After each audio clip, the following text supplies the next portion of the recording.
नमस्कार दर्शक बंधु आज हूँ अक्टोबर मास 4 तारिख शनिवार। आज दिन जाकर गुरुत्वपूर्ण खबर उपर आसतु नजर पकाइबा। भिडियोटी को शेष पर्यंत देखंतु। मात्र किछि समय मध्य जानिपारे आज दिन संपूर्ण खबर। ता पूर्व चैनल नुआ थिले चैनल को सब्सक्राइब करी पाखरे थिबा बेल आइकन को ऑन करी रखंतु। परवर्ती खबर 12 घंटा रे बात्या संभावना। ओडिशा रे प्रबल वर्षा अलर्ट रे सरकार। द्रुत गति रे भारतीय उपकूल को माड़ी आसुची बात्या। खूब शीघ्र आरब सागर नुआ बात्या रूप नेबार सूचना मिली। गल्फ ऑफ कच्छ निकट रे सृष्टि स्पष्ट निम्न चाप शुक्रवार उत्तर पूर्व आरब सागर प्रवेश कर अवपात परिणत होबार संभावना रही। आगामी 12 घंटा यह बात्या रूप नेबार आशंका रही, जहाँ चलित बात्या ऋतुर प्रथम बात्या हेब। भारतीय पाणीपाग विभाग अनुसार आगामी 24 घंटा यह निम्नचाप घनीभूत होई एक भीषण बात्यार परिणत होबार संभावना रही। पाकिस्तान सिद्ध उपकूलीय अंचल में प्रबल वर्षा और उच्छल समुद्र लहरीर आशंका रही। ओमान और गुजरात प्रशासन माने संभाव्य प्रभाव पर सतर्क रही। मत्स्यजीवी मानक गभीर समुद्र रे यात्रा एड़ाइबा परामर्श दिया जायछि। परवर्ती खबर पुलिस एसआई परीक्षा महाघाटलर बड़ अपडेट। धरा पड़िला मास्टरमाइंड। पुलिस एसआई परीक्षा महाघाटल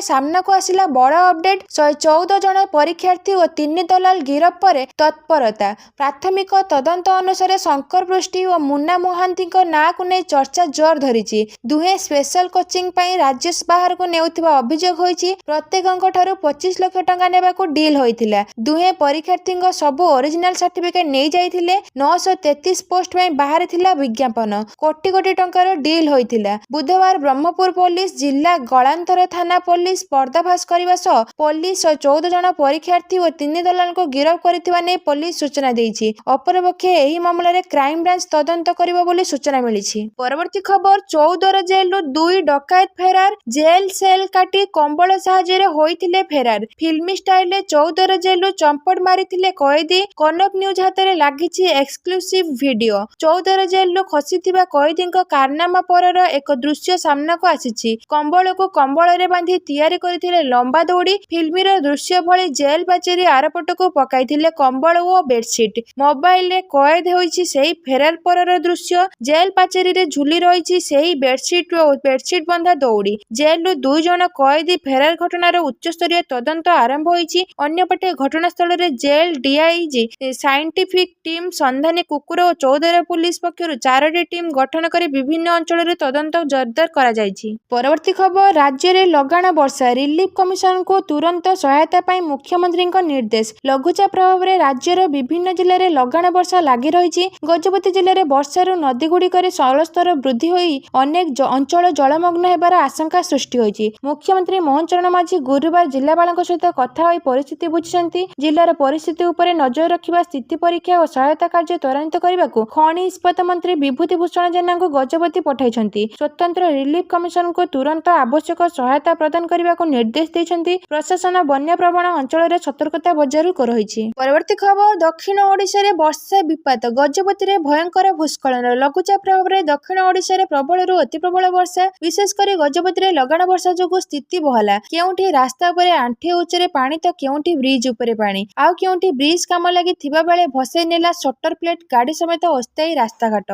दिगपहंटीर घोड़ाहाड़ जलभंडार जलस्तर वृद्धि पाउथिबा बेले घोड़ाहाड़ नदी तटवर्ती अंचल पाई सतर्क सूचना जारी सह डाकबाजी यंत्र माध्यम सतर्क करा जाय घोड़ाहाड़ जलसेचन विभाग। सेहीपरि लगाण वर्षा रे दिगपहंटी ब्लॉक रो ब्रह्मपुर ब्रिज रो अस्थायी रास्ता उपरे 4 फुट पानी प्रवाहित होई पात्रपुर ब्लॉक रो तुरुबुड़ी और खरियागुड़ा को गमनागमन विच्छिन्न होईछि। परवर्ती खबर ओडिशा पुरी रे हेबो डिजिटल लाइब्रेरी। आईन मंत्री भक्त एवं गवेषक मानक डिजिटल सुविधा प्रदान करने सहित विरल मंदिर रेकर्ड रीतिनीति पवित्र मादला पांजी तालपत्र पांडुलिपि एवं अन्य को संरक्षण करने राज्य सरकार पुरी रे एक डिजिटल लाइब्रेरी स्थापन करने को जाउछन्ति। एही अनन्य पदक्षेप माध्यम रे श्री जगन्नाथ मंदिर रो कालजयी ऐतिह्य को सुरक्षित रखिबा पई चेष्टा कराजिबो। आईन मंत्री पृथ्वीराज हरिचंदन शुक्रवार गणमाध्यम को एही सूचना देइछन्ति। परवर्ती खबर स्वदेशी जिनिस व्यवहार करने को राज्यवासी को अनुरोध कले मुख्यमंत्री। मुख्यमंत्री मोहन चरण माझी पिंधिले संबलपुरी वस्त्र। आउ ओडिशार लोकमानंकु भोकला फॉर लोकल हुअंतु, स्वदेशी जिनिस व्यवहार करने को कहिसन्ति। प्रधानमंत्री भोकल फॉर लोकल आह्वान ग्रहण पई राज्यवासी को अनुरोध करिसन्ति मुख्यमंत्री। एथिपई सोशल मीडिया एक्स रे पोस्ट करी अपील करिसन्ति। मुख्यमंत्री एक्स रे लिखिसन्ति स्वावलंबी और स्वदेशी व्यवहार को स्मरण करी बयनिकार हस्त ହସ୍ତତନ୍ତ୍ର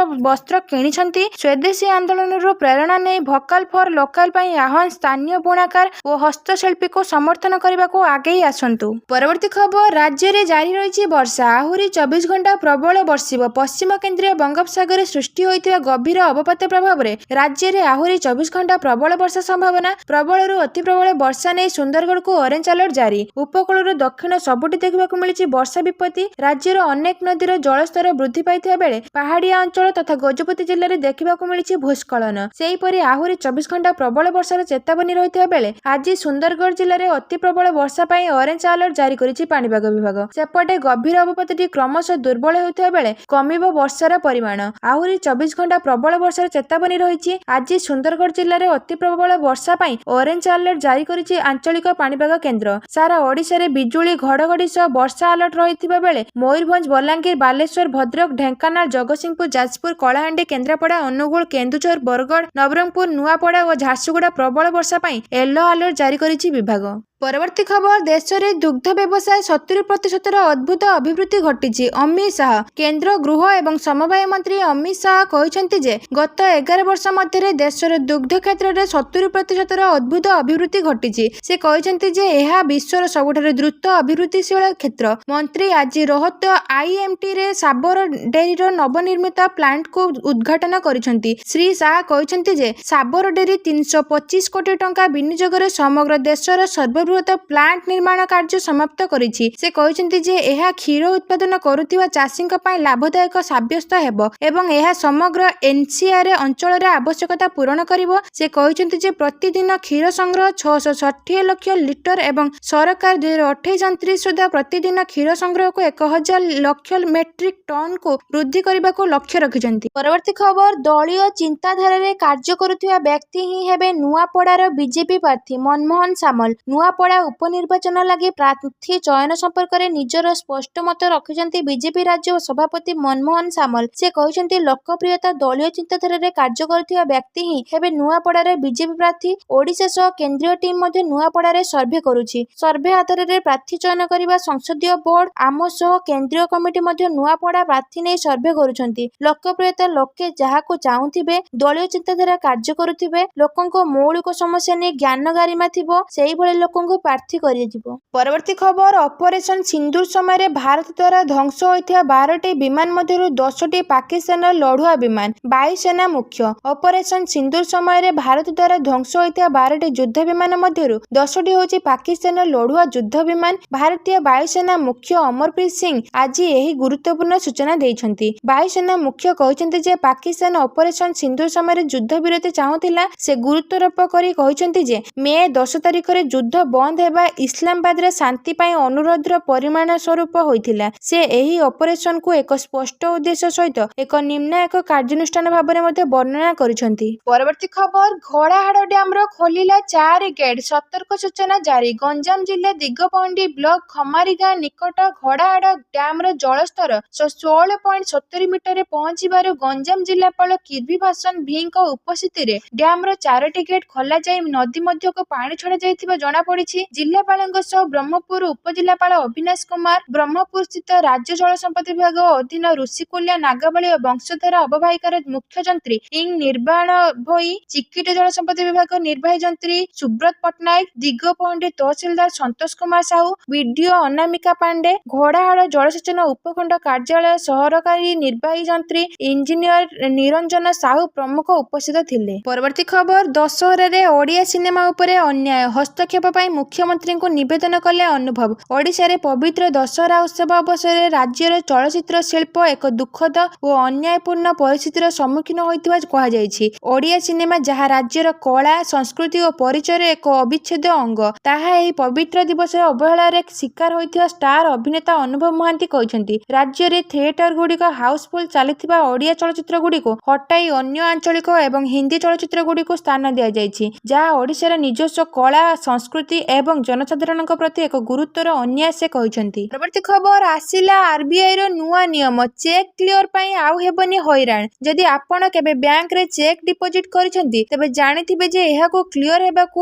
ଏବଂ ଆକାଉଣ୍ଟକୁ ଟଙ୍କା ଆସିବାକୁ 2 ଦିନ ସମୟ ଲାଗେ। ବେଳେ ବେଳେ ଚେକ୍ କ୍ଲିୟର ହେବାକୁ ମଧ୍ୟ ବାରମ୍ବାର ବ୍ୟାଙ୍କ ଦୌଡ଼ିବାକୁ ପଡ଼େ। କିନ୍ତୁ ବର୍ତ୍ତମାନ ଏହି ଅସୁବିଧା ଦୂର ହେବାକୁ ଯାଉଛି। ରିଜର୍ଭ ବ୍ୟାଙ୍କ ଅଫ୍ ଇଣ୍ଡିଆ ଘୋଷଣା କରିଛି ଯେ ଅକ୍ଟୋବର 4, 2025ରୁ ଏକ ନୂଆ ଚେକ୍ କ୍ଲିୟରିଂ ସିଷ୍ଟମ ଲାଗୁ ହେବ। ଏହାଦ୍ୱାରା କିଛି ଘଣ୍ଟା ମଧ୍ୟରେ ଚେକ୍ କ୍ଲିୟର ହୋଇଯିବ ଏବଂ ଟଙ୍କା ଶୀଘ୍ର ଆକାଉଣ୍ଟକୁ ଆସିଯିବ। ପରବର୍ତ୍ତୀ ଖବର, ଭାରତ ଏକ ବିକଶିତ ପାଇଁ ଲକ୍ଷ୍ୟ। ଅର୍ଥମନ୍ତ୍ରୀ ନିର୍ମଳା ସୀତାରମଣ ଯେବେଠାରୁ ଆମେରିକା ଭାରତୀୟ ରପ୍ତାନି ଉପରେ 50% ଶୁଳ୍କ ଲଗାଇଛି ସେବେଠାରୁ ଏହାର ଅର୍ଥନୀତି ଉପରେ ପ୍ରଭାବ ସମ୍ପର୍କରେ ବିଭିନ୍ନ ମୂଲ୍ୟାଙ୍କନ ବାହାରକୁ ଆସିଛି। ଅର୍ଥମନ୍ତ୍ରୀ ନିର୍ମଳା ସୀତାରମଣ ଏବେ କହିଛନ୍ତି ଯେ ବର୍ତ୍ତମାନର ବିଶ୍ୱସ୍ତରୀୟ ଅସ୍ଥିରତା ଭାରତର ଜିଡିପି ଅଭିବୃଦ୍ଧି ଉପରେ ସୀମିତ ପ୍ରଭାବ ପକାଇପାରେ। ସେ ଆହୁରି କହିଛନ୍ତି ଯେ ବର୍ଦ୍ଧିତ ଭୂ ରାଜନୈତିକ ଉତ୍ତେଜନା ଶୁଳ୍କ ମଧ୍ୟରେ ବିଶ୍ୱ ଅର୍ଥନୀତିକୁ ପୁନଃ ଆକାର ଦେଉଛନ୍ତି ଯେତେବେଳେ ଭାରତ 8% ଜିଡିପି ଅଭିବୃଦ୍ଧି ଲକ୍ଷ୍ୟ କରିଛି। ପରବର୍ତ୍ତୀ ଖବର, ଇଲେକ୍ଟ୍ରୋନିକ୍ସ ଉପକରଣ ଉତ୍ପାଦନ ଯୋଜନାରେ ମିଳିଛି 1,15,351 କୋଟିର ନିବେଶ ପ୍ରସ୍ତାବ। ଦେଶରେ ଇଲେକ୍ଟ୍ରୋନିକ୍ସ ଉପକରଣ ଉତ୍ପାଦନ ଯୋଜନାକୁ ଘରୋଇ ଏବଂ ଆନ୍ତର୍ଜାତୀୟ ଶିଳ୍ପପତିଙ୍କଠାରୁ ଏକ ଅଭୂତପୂର୍ବ ସମର୍ଥନ ମିଳିଛି।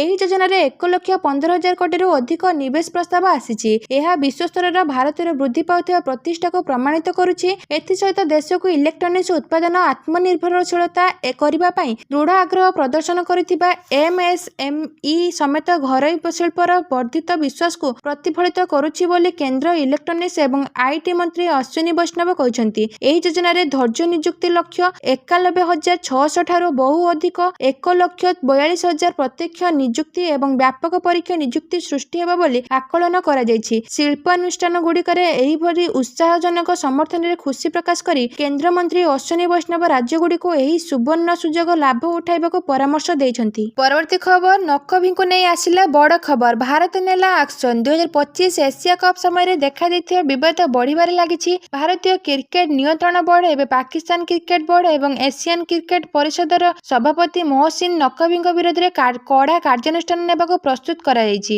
ରିପୋର୍ଟରେ ଜଣାପଡ଼ିଛି ଯେ ନକଭି ପଦବୀ ହୋଇପାରନ୍ତି। 2025 ଏସିଆ କପ୍ ଟ୍ରଫିକୁ ନିଜ ସହିତ ନେଇଯିବା ପାଇଁ ନକଭି ନିରନ୍ତର ସମାଲୋଚନାର ସମ୍ମୁଖୀନ ହେଉଛନ୍ତି। ଏବେ ତାଙ୍କ ପଦବୀ ମଧ୍ୟ ବିପଦରେ ପଡ଼ିଛି। ଏସିଆ କପ୍ ଟ୍ରଫି ବିବାଦରେ ପ୍ରଭାର ଜାରି ରହିଛି। ରିପୋର୍ଟ ଅନୁଯାୟୀ ବିସିସିଆଇ ପାକିସ୍ତାନ କ୍ରିକେଟ ବୋର୍ଡ ଅଧ୍ୟକ୍ଷ ମହସିନ ନକଭି ଏସିସି ସଭାପତି ପଦରୁ ହଟାଇବା ପାଇଁ ଦାବି କରୁଛି। ନକଭି 2025 ଏସିଆ କପ୍ ଟ୍ରଫି ନିଜ ପାଇଁ ରଖିବା ଏବଂ ଏହାକୁ ଭାରତ ଦଳକୁ ନ ଦେବା ପରେ ଏହା ଘଟିଛି। ପରବର୍ତ୍ତୀ ଖବର, ପରୀକ୍ଷାରେ ତ୍ରୁଟି ପୁରୁଣା ରୋଗ। ମନମୋହନ ଏସ୍ଆଇ ନିଯୁକ୍ତି କେଳେଙ୍କାରୀ ପ୍ରସଙ୍ଗ ବିରୋଧୀକୁ ବିଜେପି ରାଜ୍ୟ ସଭାପତି ମନମୋହନ ସାମଲ ଜବାବ ଦେଇଛନ୍ତି। କହିଛନ୍ତି ଯଦି ଶାସକ ଦଳ ସମ୍ପୃକ୍ତ ଥାନ୍ତା ପରୀକ୍ଷା କାହିଁ ବନ୍ଦ କରିଥାନ୍ତୁ। ଏଇଟା ଗୋଟେ କ୍ରନିକ୍ ଡିଜିଜ୍ ହୋଇଯାଇଛି। ଭଲ କରିବାକୁ ଅପରେସନ ଦରକାର, ମଲମ ମାରିଲେ ହବନି। ସୂଚନା ଥାଉ କି ସାମ୍ବାଦିକ ସମ୍ମିଳନୀ କରି ବିଜେଡି କହିଛି ମଧ୍ୟପ୍ରଦେଶର ବ୍ୟାପକ ଦୁର୍ନୀତି ପରି ଓଡ଼ିଶାରେ ଦୁର୍ନୀତି ହୋଇଛି। ଆଗରୁ କେବେ ଓଡ଼ିଶାରେ ଏପରି ହୋଇନଥିଲା। ଏହା 200 କୋଟିର ସ୍କାମ୍ ବୋଲି କହିଛି ବିଜେଡି। ଏହାର ପାଲଟା ରଖିଛନ୍ତି ଆଇନ ମନ୍ତ୍ରୀ।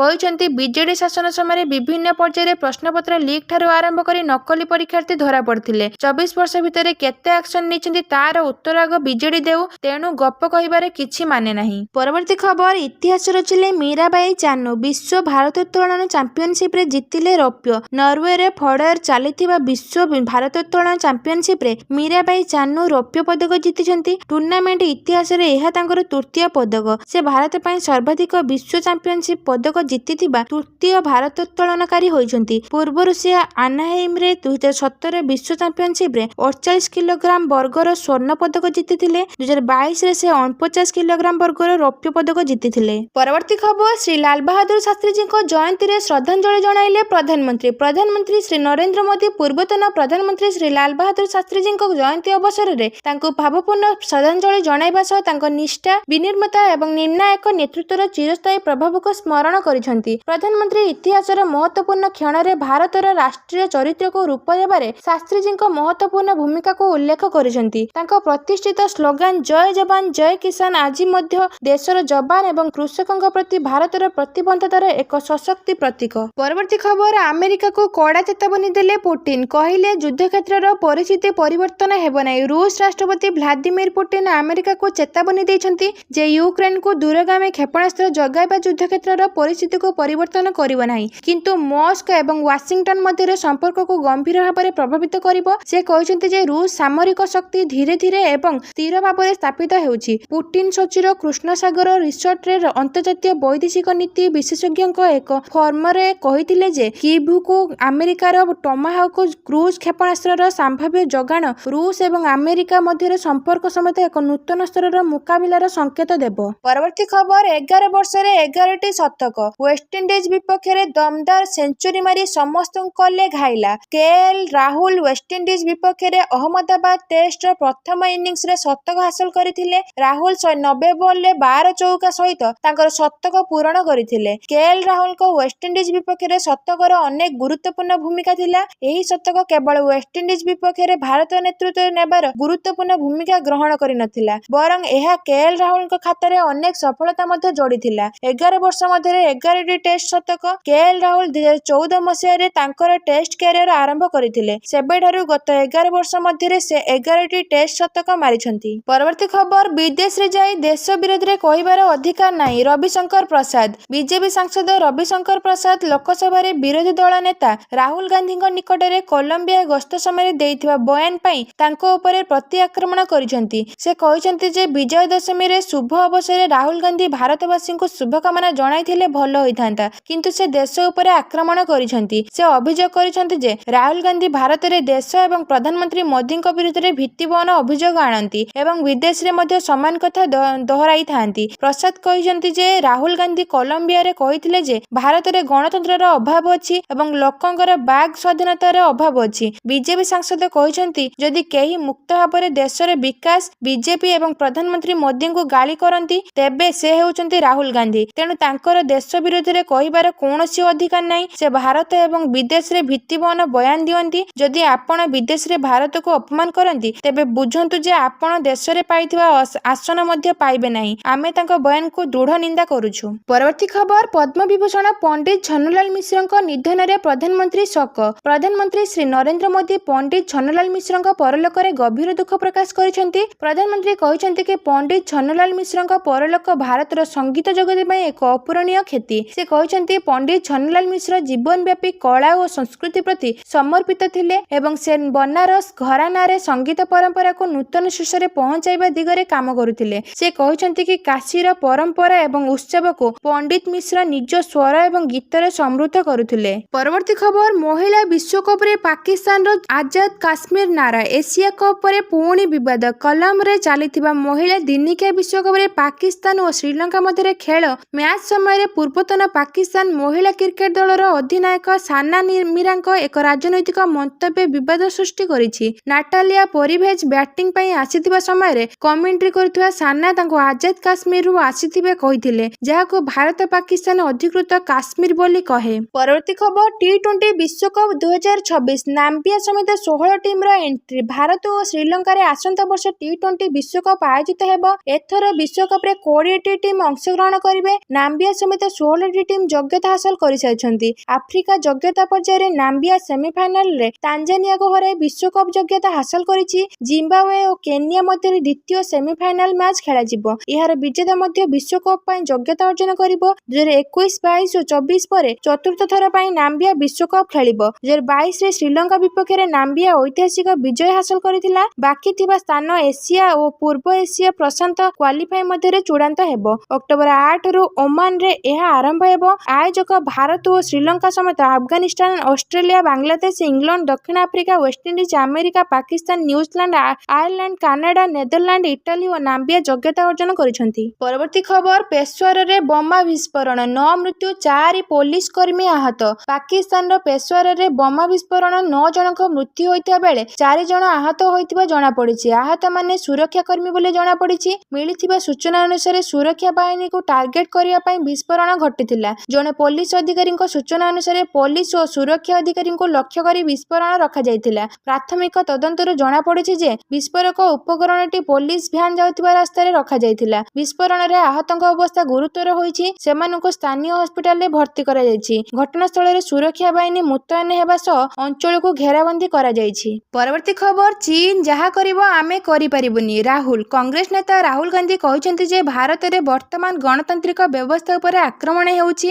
ଏହା ଏବେ ଦେଶ ସାମ୍ନା କରୁଥିବା ସବୁଠାରୁ ବଡ଼ ବିପଦ। ରାହୁଲ କହିଛନ୍ତି ବିଭିନ୍ନ ପରମ୍ପରା ପରମ୍ପରାକୁ ବିକଶିତ ହେବାକୁ ଦେବା ଅତ୍ୟନ୍ତ ଗୁରୁତ୍ୱପୂର୍ଣ୍ଣ, କାରଣ ଆମେ ଚୀନ ଯାହା କରେ ତାହା କରିପାରିବୁ ନାହିଁ। କଲମ୍ବିଆରେ ମେଡେଲିନ୍ ସ୍ଥିତ ବିଶ୍ୱବିଦ୍ୟାଳୟରେ ଦି ଫ୍ୟୁଚର ଇଜ୍ ଟୁଡେ ଶୀର୍ଷକ ଥିବା ଏକ ସେମିନାର ଭାଷଣ ଦେଇ ଗାନ୍ଧୀ ଏହା ମଧ୍ୟ ଅଭିଯୋଗ କରିଛନ୍ତି ଯେ ଭାରତରେ ବର୍ତ୍ତମାନ ବିପୁଳ ଦୁର୍ନୀତି ଚାଲିଛି, ତେଣୁ ପ୍ରଧାନମନ୍ତ୍ରୀଙ୍କ ସହିତ ସିଧାସଳଖ ସମ୍ପର୍କ ରଖି ସମଗ୍ର ଅର୍ଥନୀତିକୁ ନିଜ କବ୍ଜାକୁ ନେଉଥିବା 3 କିମ୍ବା 4ଟି ବ୍ୟବସାୟ ଭାରତରେ ବ୍ୟାପକ ଭାବରେ ଚାଲିଛି ବୋଲି ଲୋକସଭାରେ ବିରୋଧୀ ଦଳ ନେତା କହିଛନ୍ତି। କଂଗ୍ରେସ ନେତାଙ୍କ ମନ୍ତବ୍ୟ ପାଇଁ ତାଙ୍କୁ ପାଲଟା ଜବାବ ଦେଇ ବିଜେପି ଗୁରୁବାର ଗାନ୍ଧୀଙ୍କ ବିଦେଶୀ ମାଟିରେ ଭାରତକୁ ଅପମାନିତ କରିବାର ଅଭିଯୋଗ ଆଣିଛନ୍ତି।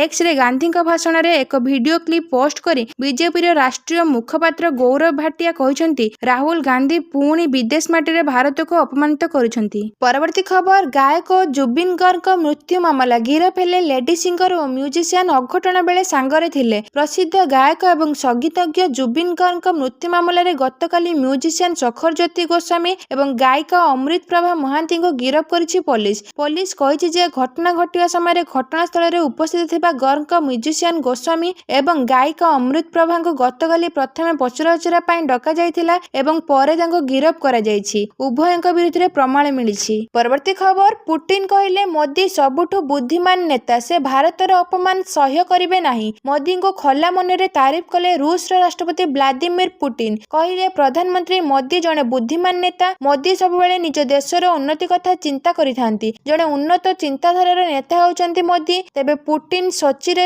ଭାଲାଦାଇ ଆଲୋଚନା କ୍ଲବର ପୂର୍ଣ୍ଣ ଅଧିବେଶନରେ ଭାଷଣ ଦେବା ସମୟରେ ମୋଦିଙ୍କୁ ଏପରି ଖୋଲା ମନରେ ପ୍ରଶଂସା କରିଥିଲେ। ପୂର୍ଣ୍ଣ ଅଧିବେଶନରେ ପୁଟିନ ଭାରତ ଏବଂ ରୁଷ ମଧ୍ୟରେ ନିବିଡ଼ ସମ୍ପର୍କ ବିଷୟରେ ପ୍ରକାଶ କରିଥିଲେ। ପୁଟିନ ଆହୁରି ମଧ୍ୟ କହିଥିଲେ, ଭାରତ ଏବଂ ରୁଷର ଲୋକମାନେ ଦୁଇ ଦେଶର ନିବିଡ଼ ବନ୍ଧୁତ୍ୱକୁ ମଧ୍ୟ ଭୁଲି ପାରିବେ ନାହିଁ। ସେ ଆହୁରି କହିଛନ୍ତି ଯେ ପ୍ରାୟ 15 ବର୍ଷ ପୂର୍ବେ ଆମେ ଏକ ସ୍ୱତନ୍ତ୍ର ରଣନୈତିକ ସହଭାଗିତା ଘୋଷଣା କରିଥିଲୁ ଏବଂ ଏହା ସର୍ବୋତ୍ତମ ଥିଲା। ପରବର୍ତ୍ତୀ ଖବର, ଭାରତ ଆସିବେ ତାଲିବାନ ବୈଦେଶିକ ମନ୍ତ୍ରୀ, ଚିନ୍ତାରେ ପାକିସ୍ତାନ। ଆଫଗାନିସ୍ତାନରେ 2021 ଅଗଷ୍ଟରେ ତାଲିବାନ କ୍ଷମତା ଦଖଲ କରିବା ପରେ ପ୍ରଥମ ଥର ପାଇଁ ତାଲିବାନ ସରକାର ବୈଦେଶିକ ମନ୍ତ୍ରୀ ଅମିର ଖାନ ମୁତ୍ତାକି ଅକ୍ଟୋବର 9ରୁ 16 ତାରିଖ ମଧ୍ୟରେ ଭାରତ ଗସ୍ତ କରିବେ। ଏହା ଭାରତ ତାଲିବାନ ସମ୍ପର୍କରେ ଏକ ନୂଆ ଅଧ୍ୟାୟର ଆରମ୍ଭ।